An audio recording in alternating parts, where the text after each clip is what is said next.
প্রধানমন্ত্রীকে আকুল আবেদন জানাই, জুলাই সনদ বাস্তবায়ন করে এদেশের মানুষের প্রত্যাশা পূরণ করে একটি শোষণমুক্ত, জুলুমমুক্ত, ন্যায়ভিত্তিক, কল্যাণকামী রাষ্ট্র গঠন করে যারা সংসদ সদস্য হয়েছে তাদের সবাইকে একত্র করে একটি ইনসাফের দেশ গঠন করেন।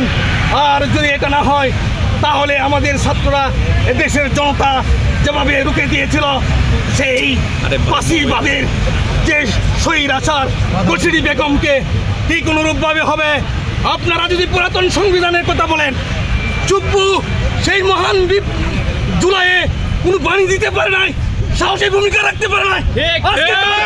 তার বাণীর পর কেন সংবিধানের অধিবেশন শুরু হবে? তিনি বর্ণচূড়া, তিনি এই সংসদকে কলঙ্কিত করবে।